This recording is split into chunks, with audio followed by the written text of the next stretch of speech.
조갑제 TV 시청자 여러분 안녕하십니까? 2021년 10월 13일 정오를 넘고 있습니다.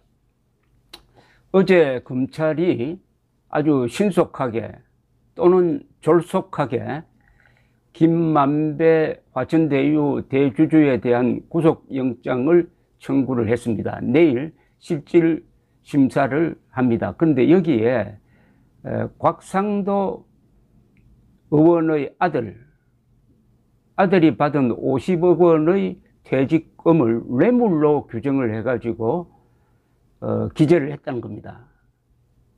자, 이게 뇌물이 맞느냐 하는 것은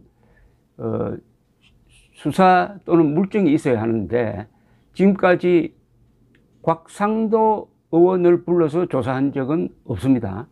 그럼 이 뇌물이 퇴직금이 뇌물이 될 수 있느냐? 그러면은 제3자 뇌물죄를 적용을 해가지고 곽상도 의원에 대한 뇌물을 그 아들에게 주었다 하는 이런 개념으로 한 건지 알쏭달쏭합니다. 그러나 어찌되었든 이 단계에서 다른 사람은 그냥 두고 곽상도 의원 아들만 딱 집어가지고 뇌물죄로 기재했다는 것은 이 수사 방향이 어느 쪽으로 가고 있는지 대충 짐작하게 합니다.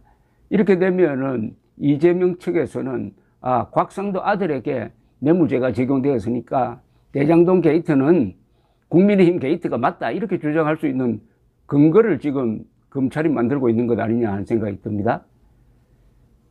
자, 여기에 대해서 이제 곽상도 의원이 오늘 여기에 대해서 적극 반박하고 나왔습니다. 지금 무소속 의원입니다. 검찰이 곽 의원 아들 곽병채 씨에게 지급된 퇴직금 50억 원을 뇌물에 해당하는 것으로 판단한 데 대해서 화천대유 직원 모두에게 배분되는 성과급이 왜 뇌물로 둔갑하는지 알다가도 모를 일이다.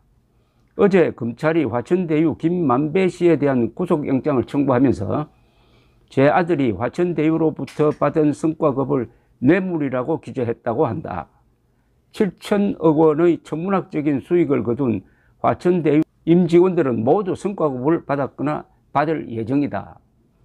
지금껏 제가 밝힌 것처럼 저는 로비를 받지 않았고 어떤 일에도 관여되어 있지 않다. 덮어씌우려고 하더라도 누가 언제 어떤 내용을 저한테 로비했다는 것인지는 알아야 하지 않겠나.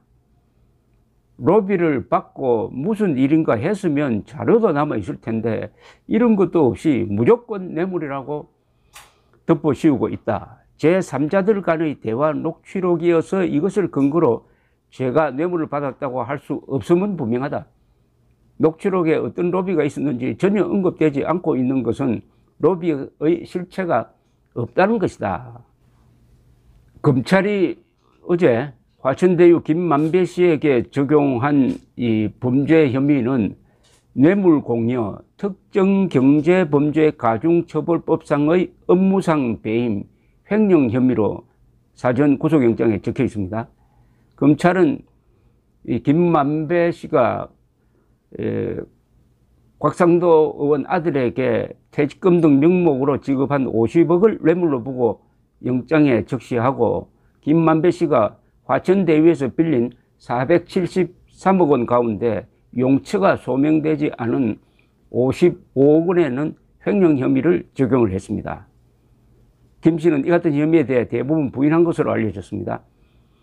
이 화천대유는 주식회사이므로 아무리 대주주라도 거기서 돈을 빌려서 제대로 갚지 않고 그것을 엉뚱한 데 쓰면은 그게 횡령 혐의가 적용됩니다. 이게 개인 회사와 주식회사의 차이가 있죠. 어쨌든 이 곽상도 의원의 이 반박이 저는 설득력이 있다고 봅니다. 이게 여론재판으로 가서는 안 되죠. 수사는 물증을 가지고 해야 되는데 아무리 50억을 가지고 이렇게 정치적 공세를 펴는 것에 휩쓸려 가지고 검찰이 아직도 수사가 제대로 안 된 상태에서 지금 뇌물 받은 사람이 한두 사람이겠습니까? 그 7명 있잖아요. 떠돌고 있는 7명. 그런 사람들은 조사하지 않고 곽상도 의원 아들에 대해서 이걸 퇴직금 뇌물로 해가지고 구속영장을 청구했다는 것은 매우 정치적인 판단으로 보이고, 그렇다면 수사 방향이 이거 이렇게 되는 것 아니냐 하는 생각도 합니다. 지금 법조계에서 우려하고 있는 바입니다.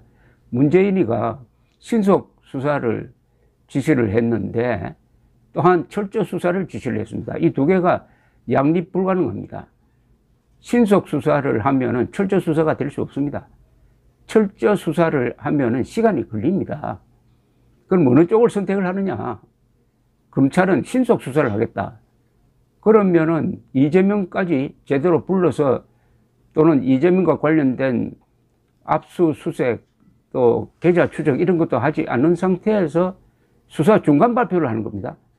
수사 중간 발표를 해놓고 이재명에 대한 수사는 앞으로 계속 하겠다고 한다든지, 지금 혐의가 현재로는 특정되지 않았다고 한다든지 이러면서 지금 대선 기간이므로 수사는 나중에 대선이 끝난 다음에 하겠다, 대선에 영향을 주지 않겠다, 이런 식으로 싹 빠져나갈 가능성이 농후합니다.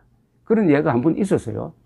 1997년에 그 대통령 선거 기간에 그때는 여당입니다. 그때 여당이 신한국당인데 나중에 중간에 이름이 한나라당으로 바뀝니다. 그 당에서 김대중 후보 관련 비자금을 폭로를 했습니다. 그때 검찰총장이 김태정 씨인데 이 사람이 이 수사는 나중에 하겠다고 해가지고 수사 유보를 해버립니다. 아마 당시에 김영삼 대통령도 그런 방향으로 좀 권유를 한 것 아니냐 이렇게 생각이 드는데, 아니 그런데 김대중 후보가 나중에 대통령이 당선되었습니다. 그 뒤에 수사를 했는데 그게 수사가 흐지부지 되고 말았습니다. 무슨 비자금이 있다는 결론을 내렸지만 액수가 아주 적어서요. 이런 전례를 따라서 또 검찰이 이번에 아주 정치적 판단을 함으로써 국가 진로에 심각한 악영향을 미치지 않을까 하는 생각을 갖게 하는 게 바로 곽상도 아들에 대한 이 뇌물죄 적용입니다. 감사합니다.